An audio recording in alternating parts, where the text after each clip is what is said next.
funny to use a mic in a room of this size.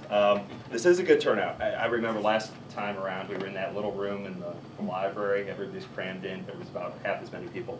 I was here in this room in January or February, and similar type turnout. So it's great to see this. It's great to see the reemergence of the RTCs all around the district, and there are more people turning out, and they're doing more substantive work, and more Republicans are mobilized. So I'm going to repeat a lot of the stuff you said, but it's great to see. We had a competitive special election, 2010, obviously, with Scott Brown, and a lot of people came in and they started volunteering on our campaign. They said, you know, the first time I was involved was with Scott. At the end of our campaign, they were saying the first time I was involved was with you. And now we've got people coming in and saying, I've never worked on a political campaign before. I want to get involved. How do I start? So this is how it changes. This is how the Republican revolution, evolution, whatever you want to call it, starts in Massachusetts and in New England. There's an interesting statistic going from 2010 to 2012. Voter registration, generic voter registration, has shifted about 1%. It's shifted, the Democrats have lost 1%, independents have picked up about 1.2, and Republicans have picked up about 0.7. Not huge numbers. But to change your registration, you have to go down to town hall. You have to fill out the paperwork. You have to do everything it takes to change your registration. So it means for every one person who's going through that trouble, I don't know, there's 5 or 6 or 7 or 8 who are changing their voting behavior. And that's very encouraging. I think this is a good year for us. I think it's great to have Scott on the ticket. I think it's great to have Mitt on the ticket.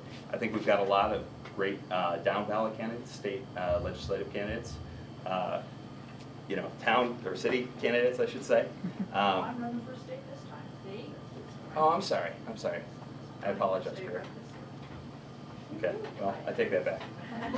She's, either way, she's a great candidate. Whose district? Okay. So, it's a great year. Our campaign is really coming together. We've already done, we got our signatures in early April. We've already done, I don't know, 3,000 to 4,000 voter ID calls. Anybody who wants to stop by in Foxborough, 21 Cocasset, anytime to dial is more than welcome. We'll be opening up a Newton or Needham office in the beginning of July. So if you want to wait till then, don't. But you can come in. It'll be more convenient once we get to July. The money's coming in. It's never enough. We can use more. But we have raised a respectable amount of money. We've gone to the next rank on the National Republican Congressional Committee. The NRCC has a system that they use to promote campaigns. There's 4 levels. We're on the 2nd. We'll reach the 3rd shortly. So everything's coming together. We've got a great environment. We've got a great team. Here's a couple of folks from my team, Ryan and Tony and Joanna. Very experienced group. Thank you, Dave. And we're having a lot of fun. So again, I'd encourage you to come down to Foxborough. This weekend we're doing the Patriots Founders Day. That's what I knew was something. Founders Day parade in Foxborough. I think that kicks off at 10, and then we'll have an event in our office about 11:15 or so. Come by. Should be fun. You can meet our kids. If the weather cooperates, we've got 2 now. One's 21 months old, and the other's 6 months old. A lot of fun, but can't get to that many events. So anyway, thanks a lot. Really appreciate it. I don't think we're doing Q&A right now. Are we going to do it later? You can, please. Okay. Questions? So you have a crowded field, which is really nice because this hasn't happened for a while. Do you think the votes are going to, so to whoever wins, do you think the votes are going to translate to the one Republican candidate who wins the field? Yes, from the perspective of in a primary in this year, when the top line on the primary ticket is this race, people who are going to turn out are the hard R's, the people who vote Republican year in and out, unless the Democrats play some games. Unless all of a sudden a bunch of Democrats become unenrolled or something like that right before the primary, yes, I would expect it to be a very loyal voting base, just from a sort of voting behavior standpoint.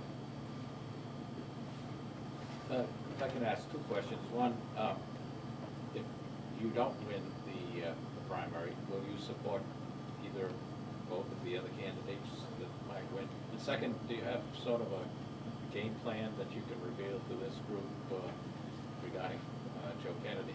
If if she shuts off the camera.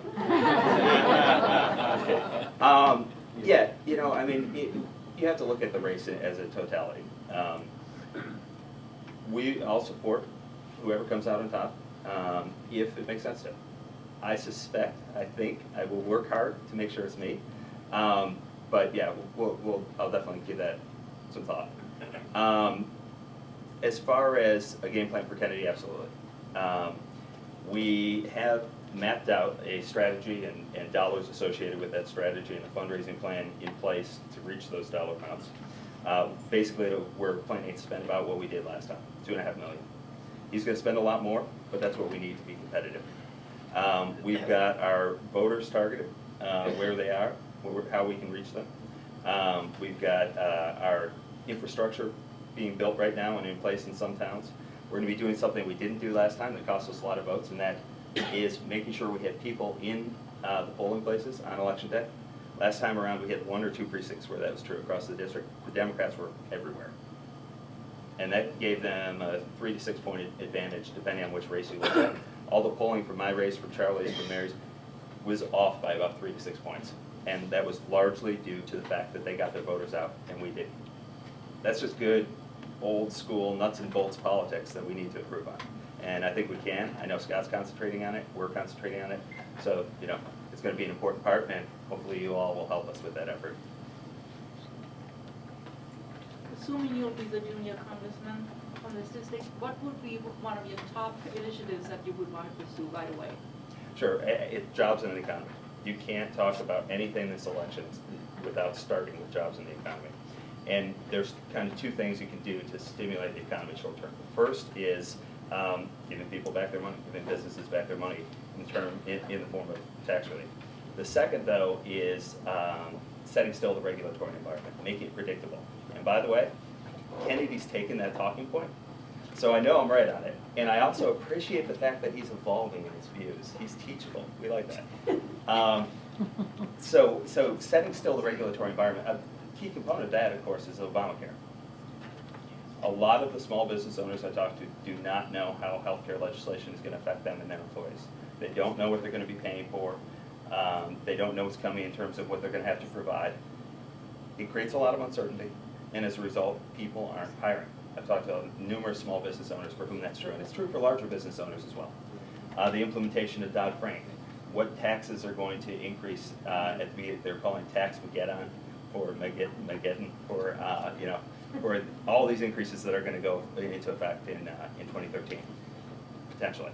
So there's a lot of uncertainty, and I think the number 1 issue has to be focused on reducing that. Just a couple of, this is just a scenario, assuming Mitt Romney wins the presidency, Scott Brown wins the Senate, and the Republican candidate wins this district, what are the chances Some scenarios of probability. of extending these Bush tax cuts, making them permanent? And also, do you think it would be a good idea to take steps to dismantle some of the environmental protection agencies? Well, in terms of the tax piece, yes, I think it kind of depends on the Senate. If we end up taking the Senate, I think we get that. But I also think that this next Congress is going to really take on tax reform in a serious way. And so at some point, that kind of obviates the needs for the Bush tax cut, because we have a whole new tax structure. And I look very much forward to participating in that process. I think it's much needed. Excellent, thank you. Thank you, Mr. Bielat.